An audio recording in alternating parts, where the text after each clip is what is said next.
जय हिंद दोस्तों, आपके अपने YouTube चैनल अनिल जी के पॉइंट में आप सबका स्वागत है। मैं हूं और आपका दोस्त। मल्लाहों से मदद मांगते मांगते थक गए होंगे। मल्लाहों से मदद मांगते मांगते थक गए होंगे। मल्लाहों से मदद मांगते मांगते थक गए होंगे। अपने हौसलों से पूछो और तैर के नैया पार करो। जय हो दोस्त, जय हिंद दोस्तों। अपनी क्लास में आगे बढ़ते हैं और चलते हैं। कल अपन ने पढ़ा था गोगा जी। क्या पढ़ा था? गोगा जी। आज अपन पढ़ेंगे बापू जी। क्या पढ़ेंगे? बापू जी। क्या पढ़ेंगे? बापू जी। अपने लोक देवता चल रहे, लोक देवता में क्या पढ़ेंगे अपन? बापू जी पढ़ेंगे। क्या पढ़ेंगे? बापू जी। क्या बापू जी का जन्म कब हुआ, जिन्होंने क्या क्या रक्षा की, इनको क्या क्या बोलते हैं बापू जी ने और क्या क्या किए, अपने क्वेश्चन के अनुसार अपन क्या पढ़ेंगे? फैक्ट बातें पढ़ेंगे। क्लास अच्छी लगी हो तो लाइक करना, शेयर करना और कमेंट करना और अपने दोस्तों को भी भेजना। तो क्लास स्टार्ट करते हैं दोस्तों। चलो, बापू जी। अब देखो दोस्तों, बापू जी मैंने कल पढ़ाया था, आपको बताया भी था कि पंच पीर में शामिल है। किस में शामिल है? पंच पीर में शामिल है। पंच पीर में शामिल है। गोगा जी की, ये बापू जी किस में शामिल है? पंच पीर में शामिल है। अब इनका जन्म देखते हैं। इनकी इनकी जन्म, इनके पिता का नाम, इनकी माता का नाम, मतलब बेसिक बेसिक चीज़ें देखते हैं अपन दोस्तों। चलो देखते हैं। इनका जन्म जो है, इनका जन्म हुआ था 1239 ईस्वी में। कब हुआ था? 1239 ईस्वी में। 1239 ईस्वी में कोलूमंड गांव। कहाँ हुआ था? कोलूमंड गांव। कोलूमंड गांव। कोलूमंड गांव फलोदी में। कोलूमंड गांव फलोदी में हुआ था। कहाँ हुआ था? कोलूमंड गांव फलोदी में हुआ था। फलोदी पहले जैसलमेर में, सॉरी जोधपुर में आती थी। अब फलोदी का आने लग गई, अलग डिस्ट्रिक्ट बन गया जो ओनली फलोदी अलग। तो अपन क्या बोलेंगे? कोलूमंड गांव फलोदी, ना कि जोधपुर। कोलूमंड गांव क्या बोलेंगे? फलोदी बोलेंगे। इनका जन्म यहाँ हुआ था। किस तिथि को हुई थी? तिथि पूछ सकता है आपको, तो किस हुई थी? चैत्र अमावस्या के दिन। कब हुआ था? चैत्र अमावस्या के दिन। चैत्र अमावस्या के दिन इनका जन्म हुआ था। क्या? चैत्र अमावस्या के दिन इनका जन्म हुआ था। तो दोस्तों एक बात ध्यान रखना, इनको किसके अनुसार?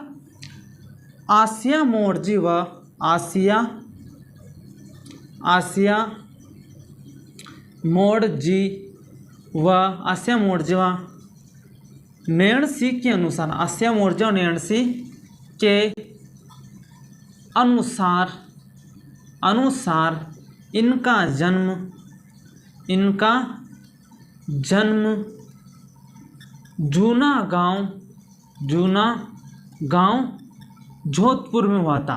तो दोस्तों ये बात भी याद रख लेना, कभी पूछ सकते हैं आपको कि आसिया जी और नैणसी के अनुसार बापू जी का जन्म कहाँ हुआ था? तो जूना गांव जोधपुर में हुआ था। और अपन फैक्ट बात रखेंगे, इनका जन्म 1239 में कोलूमंड गांव जोधपुर में हुआ था। इतनी बात समझ, आगे चलते हैं दोस्तों। इनका जन्म के बाद इनके पिता का नाम देखते हैं। क्या देखते हैं? पिता का नाम था दांदल जी राठौड़। क्या नाम था? दांदल जी राठौड़ था। कौन थे? दांदल जी राठौड़ पिता का नाम था। माता का नाम कमला थे। माता का नाम क्या था? कमलाबाई था।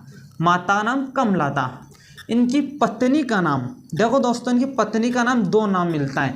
एक तो मिलता है सुप्यार दे। क्या नाम मिलता है?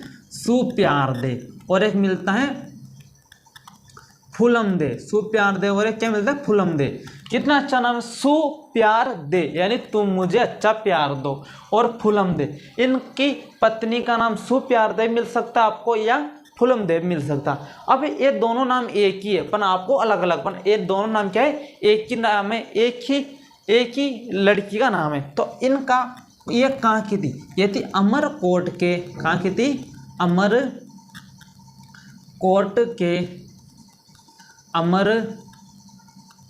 के सूरजमल सोढ़ा की पुत्री थी। सूरजमल सोढ़ा की पुत्री थी। सूरजमल सोढ़ा की पुत्री थी। सूरजमल सोढ़ा की क्या थी? पुत्री थी। पूछ सके आपको सुप्यार दे या कुलम दे कौन थी? तो अमरकोट के सूरजमल सोढ़ा की पुत्री थी। पिता का नाम, आगे चलते हैं। इनका जन्म 1239 ईस्वी में कोलूमंड गांव फलोदी में हुआ था। चैत्र अमावस्या के दिन हुआ था। आसिया मोर्जे और नैणसी के अनुसार इनका जन्म कहाँ हुआ था? जूना गांव जोधपुर में हुआ था। इनकी माता का नाम दांदल जी राठौड़, इनके पिताजी का नाम दांदल जी राठौड़, माता का नाम कमला दे, पत्नी का नाम सुप्यार दे या फुलमदे, कहाँ की थी सुप्यारदे, अमरकोट के सूरजमल सोढ़ा की पुत्री थी। दोस्तों इनके गुरु जी का नाम देखते हैं। इनके गुरु का नाम था, इनके गुरु का जो नाम था समर्थ भारती था। कौन था? समर्थ भारती इनके गुरु का नाम था। समर्थ भारती इनके गुरु का नाम था। आगे चलते हैं दोस्तों, और इनको उपनाम क्या करते हैं, इनका प्रतीक चिन्ह देखते हैं दोस्तों। चलो इनके प्रतीक चिन्ह भी बहुत बार प्रश्न में आया था, यहाँ देखते हैं। इनका प्रतीक चिन्ह जो है, इनका प्रतीक चिन्ह, इनका प्रतीक चिन्ह, इनका प्रतीक चिन्ह भाला लिए अश्वारोही, भाला लिए अश्वारोही, अश्वारोही, भाला लिए अश्वारोही या भाला लिए अश्वारोही अलग नाम है, या आपको भाला भी मिल सकता है। क्या मिल सकता? भाला मिल सकता है। ध्यान रखना दोस्तों, भाला लिए अश्वारोही या भाला। इनका प्रतीक चिन्ह, गुरु का नाम समर्थ भारती था। आगे चलते हैं। इनका मेला कब बढ़ता है, तो इनका मेला भी आपको बता दूं मैं, इनका मेला कब बढ़ता है, चैत्र अमावस्या के दिन बढ़ता है। कहाँ बढ़ता है? कोलमुंड गांव फलोदी में बढ़ता है। चैत्र अमावस्या के दिन कोलमुंड गांव फलोदी में इनका मेला बढ़ता है। इनका प्रतीक चिन्ह भाला लिए अश्वारोही या इनके गुरु का नाम क्या था? समर्थ भारती था। आगे चलते हैं और दोस्तों आगे क्या है,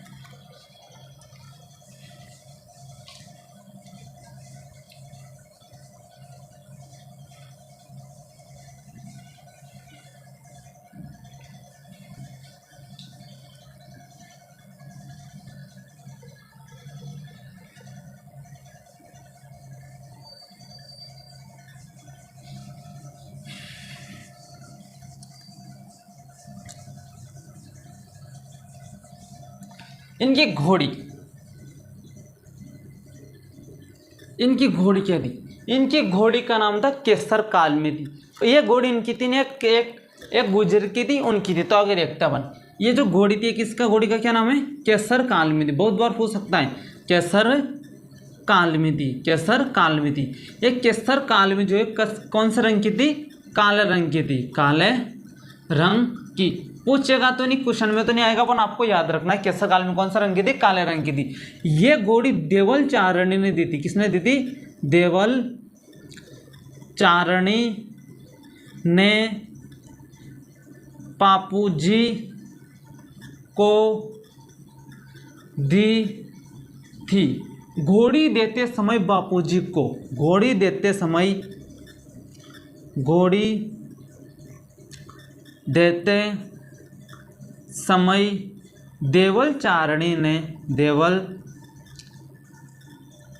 चारणी ने, देवल चारणी ने, देवल चारणी ने इन बापूजी से, बापूजी से अपनी गायों की रक्षा के लिए, अपनी गायों की रक्षा के लिए वचन लिया था, वचन लिया था। इसी प्रकार किसको? बापूजी को वचन पालक देवता भी कहा जाता है। क्यों कहा जाता है वचन पालक देवता? क्योंकि इन्होंने देवल चारणी की गायों, देवल चारणी को वचन दिया था कि मैं तुम्हारी गायों को बचाकर किसी भी हालत में मैं आपके सामने लाऊंगा। तो इन्होंने किसे? जिंद राव खींचे से ये युद्ध करके इनकी गायों को बचाया था। आगे पढ़ते धीरे धीरे अपन फैक्ट के साथ पढ़ते हैं। इनका वचन हो गया।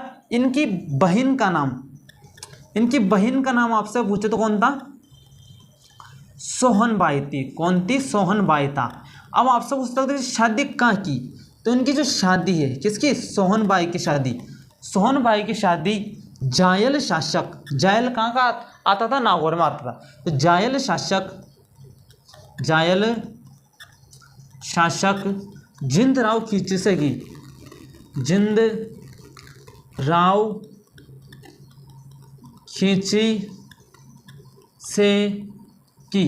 ये जिंद राव खींची इनके बहनोई भी है और आगे चलकर इनसे युद्ध भी लड़ेगा। और युद्ध करते समय कौन हो जाते? शायद बापूजी की शहीद हो जाते हैं। तो आगे पढ़ेंगे अपन कि इनकी बहन सोहनबाई थी, इनकी शादी जायल शासक जिंद राव खींची से की थी। आगे चलते हैं, इनके उपनाम पढ़ते हैं। उपनाम में क्या क्या आता है इनका, देखो उपनाम इनको क्या कहा जाता है, इनको नाम कहा जाता है कृष्ण का अवतार माना जाता है। किसका अवतार माना जाता है, कृष्ण का अवतार कहा जाता है इनको। स्पष्ट बात, तो कृष्ण का अवतार कहा जाता है। गो रक्षक देवता कहा जाता है, गो रक्षक देवता कहा जाता है, गो रक्षक देवता कहा जाता है, गो रक्षक देवता कहा जाता है। और इनको वचन पालक देवता कहा जाता है, वचन पालक भी कहा जाता है, वचन पालक। ये मैं आपको एक डिटेल बताऊंगा वचन पालक क्यों कहते हैं। हाड़ फाड़ के देवता कहा जाता है, हाड़ फाड़ के देवता कहा जाता है, हाड़ फाड़ के देवता कहा जाता है इनको। और क्या कहा जाता है इनको, हाड़ फाड़ के देवता कहा जाता है इनको। सांपों के देवता कहा जाता है, सांपों के देवता कहा जाता है, सांपों के देवता कहा जाता है। शरणागत के रक्षक कहा जाता है इनको, शरणागत के रक्षक कहा जाता है, शरणागत के रक्षक कहा जाता है इनको, शरणागत के रक्षक कहा जाता है इनको, शरणागत का रक्षक कहा जाता है। और क्या कहा जाता है इनको, 3.5 फेरे वाले देवता कहा जाता है। हाँ, 3.5 फेरे वाले देवता भी कहा जाता है, 3.5 फेरे वाले देवता कहा जाता है, देवता कहा जाता है। अब देखो दोस्तों, कृष्ण का अवतार क्यों कहा जाता है, सो एक और आता है इनको, कृष्ण का नहीं, लक्ष्मण का अवतार, सॉरी किसका अवतार, लक्ष्मण का अवतार कहते हैं। और इनको एक और कहते हैं, क्या कहते हैं, प्लेग रक्षक देवता कहते हैं, प्लेग रक्षक देवता कहते हैं, प्लेग रक्षक देवता। देखो दोस्तों, एक बार इनके समय ये शासक कर रहे थे तो उस समय एक बीमारी आई थी। क्या आई थी, बीमारी, प्लेग बीमारी। प्लेग बीमारी किससे होती है, चूहों से होती है। किससे होती है, चूहों से होती है। तो इनके समय प्लेग क्या है था, प्लेग बीमारी आई तो इन्होंने पूरे गांव में फैल रही थी, तो इन्होंने गांव में क्या कर दी, लक्ष्मण रेखा खींच दी कि आप इस गांव से इधर नहीं आओगे। तो इसी प्रकार इनको लक्ष्मण का अवतार माना जाता है। और इन्होंने प्लेग से छुटकारा दिलाने के लिए उन्हें प्लेग रक्षक देवता कहा जाता है।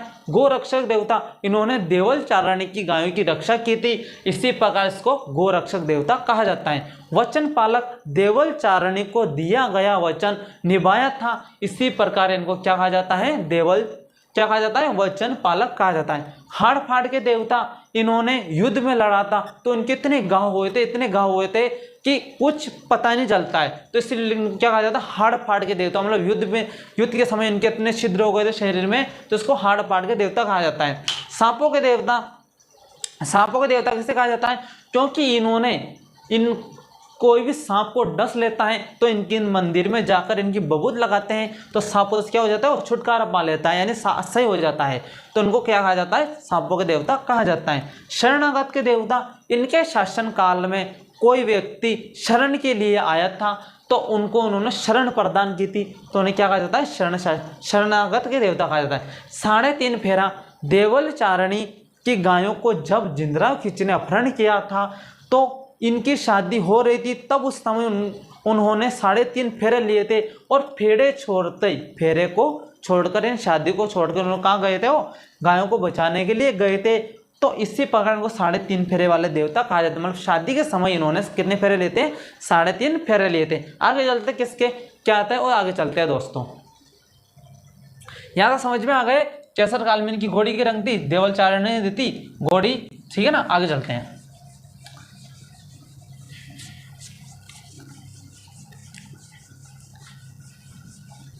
एक बात और आपसे बता दूं मैं कि इन्होंने युद्ध करते समय, यानी देवल चारणी की गायों को बचाने के लिए युद्ध करते समय इनकी मृत्यु हो गई थी। कहाँ हुई थी, इनकी मृत्यु, युद्ध करते समय इनकी क्या हुई थी, मृत्यु हो गई थी। तो मृत्यु अपन लिखते हैं, ये पूरी बात तो नहीं लिखते हैं कि इन्होंने शादी के समय गए थे तो युद्ध में गए थे तो वहाँ बचाते बचाते शहीद हो गए, तो ये बात लिख दे अपन, ये शहीद या मृत्यु। इनकी मृत्यु कब हुई, इनकी मृत्यु थी दोस्तों 1276 ईस्वी में डेचू नामक गांव में। कहाँ हुई थी, डेचू नामक गांव में, डेचू नामक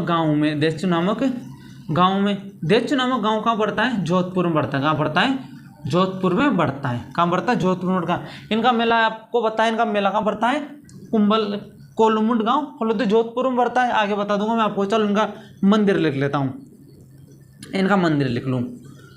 मंदिर में आपको क्या लिख रहा है, याद रखना है, कोलुमंड गांव। कोलुमंड गांव, कोलुमंड गांव में मेला जो बढ़ता है, इनका मेला बढ़ता है, कब बढ़ता है? चैत्र अमावस्या को बढ़ता है। चैत्र अमावस्या को, चैत्र अमावस्या का मेला बढ़ता है। चैत्र अमावस्या को बढ़ता है मेला। उनके मेले में कौन सा नृत्य किया जाता है? थाली नृत्य किया जाता है। इनके इसमें मेले में कौन सा नृत्य किया जाता है? थाली नृत्य किया जाता है। चैत्र अमावस्या को मेला बढ़ता है। अन्य मंदिर में पूछ सके आपको, अन्य मंदिर कहाँ है? तो आहड़ उदयपुर में। कहाँ है? आहड़ उदयपुर में इनका मंदिर है। आहड़ उदयपुर में भी इनका मंदिर है। तो ये याद रखना, इनकी मूर्ति 1234 में डेचू नामक गाँव में हुई थी और आहड़ में हुई थी। अब युद्ध करते समय इन मूर्तियों के समय इनके सहयोगी, मतलब युद्ध के समय इन्होंने किसने सहयोग किया था? तो एक ट्रिक है कि डेमो दिया था, चांदा जी ने डेमो दिया सहल जी और सहल को। चांदा ने डेमो दिया सहल और सहल को। तो इसकी ट्रिक याद रखनी है, चांदा ने डेमो दिया सहल और सहल को। तो इनका सहयोगी जो आता है, सहयोगी ट्रिक क्या है? चांदा ने डेमो दिया। चांदा ने क्या दिया? चांदा ने डेमो दिया सहल जी को और सहल को। सहल जी को और सहल को। तो जान रहा चांदा जी, डेमो जी, सहल जी और सहल जी। ये ध्यान रखना, चांदा ने डेमो दिया सहल और सहल को। तो चांदा जी, डेमो जी, सहल जी और सहल जी ये इनके सहयोगी थे। और युद्ध के समय ये क्या गए? मारे गए। युद्ध के समय ये भी मारे गए। तो ध्यान रखना, युद्ध के समय कौन मारे गए थे? चांदा जी, डेमो जी, सहल जी। पूछ सकता है, 4 ऑप्शन में दे सकता है कि इनमें से कोई नहीं।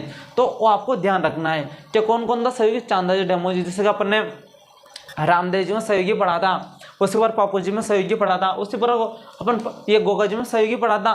पापू जी में भी अपन को सहयोगी ने साथ देने वाला पढ़ रहे हैं। आगे चलते हैं दोस्तों। और क्या आता है इनमें फैक्ट की बात है। और क्या आता है? इनका जन्म हो गए, मृत्यु हो गए, इनके सहयोग हो गए, इनके ग्रंथ भी आते हैं। और क्या आता है? एक और इनके अनुयायी, इनकी फड़ इंपॉर्टेंट रहेगा। ये फड़ अनुयायी, ये तो पढ़ना है अपन को। इनकी फड़ कहाँ चल जाते हैं, इनकी फड़ कौन सी है? तो देखते दोस्तों, इनकी जो फड़ है सबसे लोकप्रिय फड़ है। क्या है? सबसे लोकप्रिय फड़ कौन सी है? पापू जी की फड़ है। तो यह लिख दो, सबसे लोकप्रिय फड़। सबसे लोकप्रिय फड़, सबसे लोकप्रिय फड़ है, सबसे लोकप्रिय फड़ है। इनका फड़ का जो वाचन है, फड़ का वाचन कौन करते? फड़ का जो वाचन है नायक जाति के भोपों द्वारा, नायक जाति के भोपों द्वारा, नायक जाति के भोपों द्वारा, नायक जाति के भोपों द्वारा ऊंट बीमार पड़ जाने पर, ऊंट के बीमार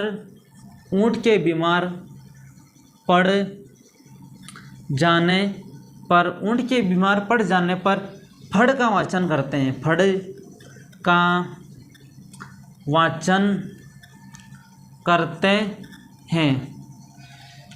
सबसे लोकप्रिय फड़ है नायक जाति के भोपों द्वारा ऊंट के बीमार पड़ जाने पर इनका फड़ का वाचन करते हैं।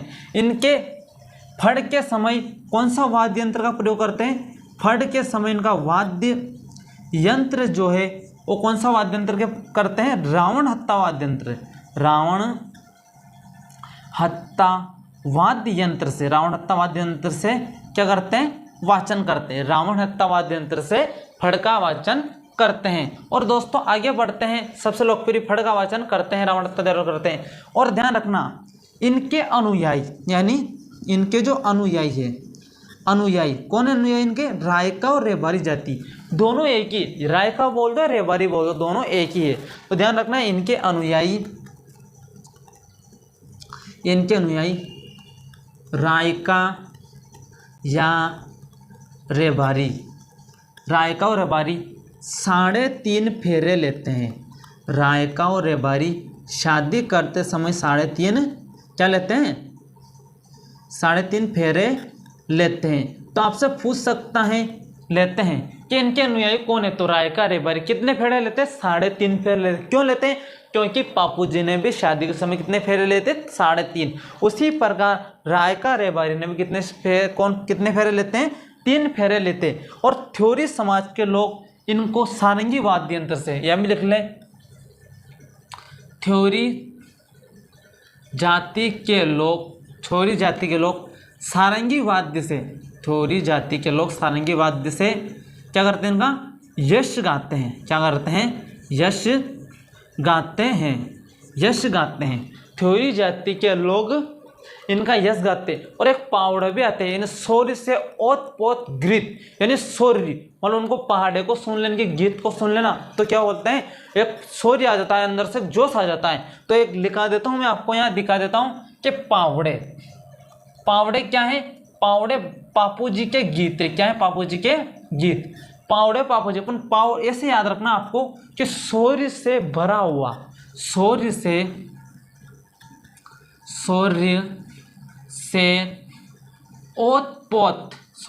ओत प्रोत पापू जी के गीत, शौर्य से ओत प्रोत पापू जी के गीत, ये आ सकता है।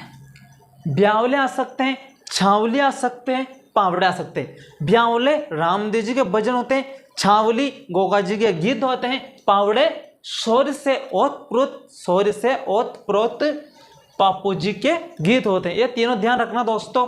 और आगे चलते हैं, पावड़े आ गए, यश जाति कहते हैं।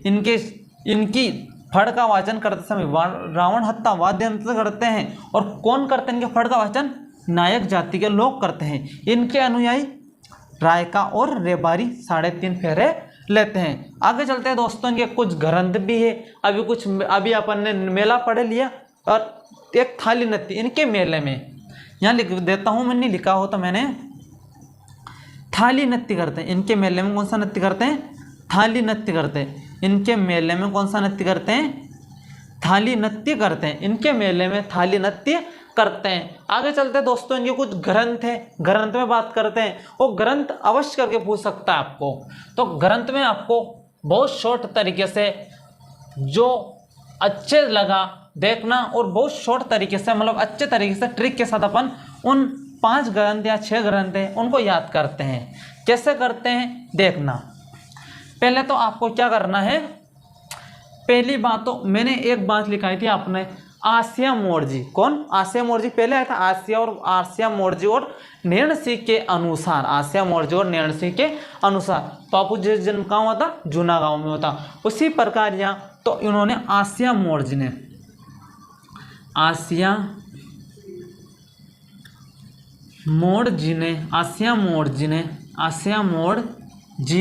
कौन सा ग्रंथ लिखा, पापू प्रकाश। कौन सा ग्रंथ लिखा, पापू प्रकाश ग्रंथ लिखा। दूसरा ग्रंथ लिखा किसने लिखा था, लाघव जी ने लिखा। किसने लिखा, लाघव जी ने लिखा। लाघव जी ने लिखा। अब लाघव जी ने लिखा, एक और लिखा था, लाघव जी ने लिखा, एक लिखा था लाघव जी ने पापू प्रकाश, पापू रेवन, एक लिखा था लक्ष्मी कुमारी ने। मैं आपको पहले ऐसे लिखवा दूं, उसके बाद मैं आपको पूरी ये करवा दूंगा। लक्ष्मी कुमारी चूड़ावत ने, लक्ष्मी कुमारी चूड़ावत ने लिखा था। एक लिखा था एल से डी से 2 एल से लाघव जी, मेहा जी बिट्टू जी, हाँ मेहा बिट्टू जी। दोस्तों ये 4 लिखते हैं। उसके बाद कहते हो लाघव जी, यानी लाघव किस में आ रहा है, एल आ रहा है, एल डी, यानी डीएल बढ़ते हैं ना, तो डी एल, यानी डी से याद रखना दोहा, डी से याद रखना दोहा। तो लाघव जी ने क्या लिखा था, पापू जी रा दोहा लिखा था। क्या लिखा, पापू जी रा दोहा। पूछ सके आपको पापू जी रा दोहा किसने लिखा था, तो किसने लिखा था, एल से याद रखना लाघव जी ने। डी एल से लिखना, डी या डी आ जाओ, डी एल से क्या लिखना, पापू जीरा दोहा कैसे लिखा था, लाहौजिन रखा। लक्ष्मी, लक्ष्मी बात करती है, क्या करती है, लक्ष्मी मोबाइल से बात करती है, तो लक्ष्मी से याद रखना पापू जीरी बात लिखी उन्होंने, क्या लिखी, पापू री बात, पापूरी बात लिखी उन्होंने, कौन सी बात लिखी, पापूरी बात लिखी। मेहा, मेहा तो क्या है, मेहा है तो छंद है, मेहा है तो क्या है, छंद है, क्यों मेहा क्या करते हैं, छम छम करते हैं, तो मेहा है तो छंद है, तो मेहाजन क्या लिखा, पापू जीरा छंद लिखा, क्या लिखा, पापू जी रा छंद लिखा, मेहाजन क्या लिखा, पापू जीरा छंद लिखा। एक और आता है पापू जीरा सोरटा, पापू जी, पापू जीरा सोरटा, हाँ पापू जीरा सोरटा, हाँ पापू जी रा,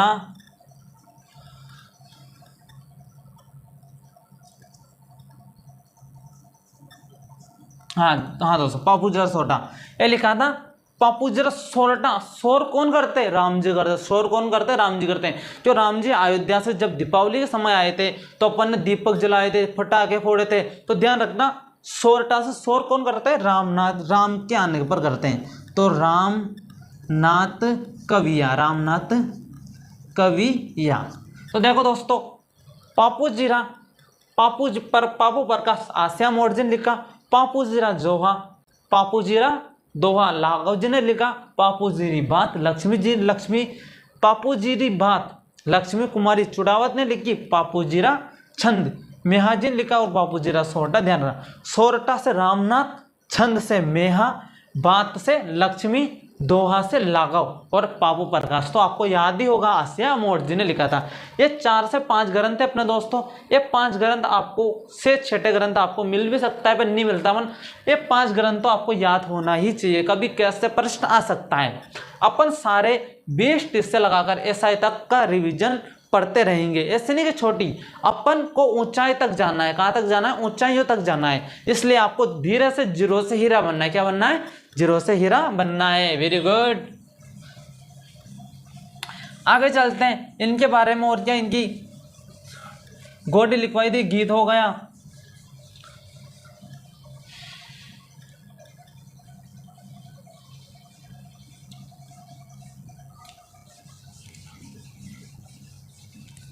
अब आपने एक बात और याद रखिए, बापू जी को तो एक चीज के लिए जाना जाता है, किस चीज के लिए जाना जाता है, ऊंट लाने के लिए। तो मारवाड़ में सर्वप्रथम ऊंट व सांड लाने का श्रेय किसको जाता है, पापू जी को जाता है। मारवाड़ में ऊंट लाने का श्रेय सबसे पहले किसको जाता है, पापू जाता है। तो यहाँ लिख सकते हैं अपन, मारवाड़ में सर्वप्रथम, मारवाड़ में सर्वप्रथम ऊंट व सांड लाने का श्रेय, सांड लाने का श्रेय पापू जी, श्रेय पापू जी को जाता है। मारवाड़ में सर्वप्रथम ऊंट लाने का श्रेय किसको जाता है, बापू जी को जाता है। और पापू जी का ये भी लिखवाई देता हूँ, पापू जी के ऊँटों की देखभाल, ऊँटों की देखभाल कौन करता था, हरमल जी करता था, हरमल जी करता था। कौन करता था, हरमल जी करते थे, हरमल जी करते थे। तो पापू जी के ऊँटों का देखभाल कौन करते हैं, हरमल जी करते थे। मारवाड़ में सर्वप्रथम ऊंट व सांड लाने का श्रेय भी किसको जाता था, बापू जी जाता था। ऊंट को तो आपने पढ़ा होगा, सांड को भी ध्यान रखना कि सर्वप्रथम मारवाड़ में ऊंट व सांड लाने का श्रेय किसको जाता था, पापू जाता। और ऊंट के बीमार पड़ जाने पर किसकी फड़ का वाचन करते हैं, ऊंट की फड़, ऊंट बीमार पड़ जाने पर बापू जी की फड़ का वाचन करते हैं। और कौन समाज करती है, नायक समाज करती हैं। तो दोस्तों जय हिंद, थैंक यू दोस्तों। आज मिलते हैं अगली क्लास में। क्लास अच्छी लगी हो तो शेयर करना, लाइक करना और अपने दोस्तों को भी पहुंचाना। आगे इसी जोश उमंग के साथ अपन अगली नेक्स्ट क्लास में मिलते हैं। जय हिंद दोस्तों।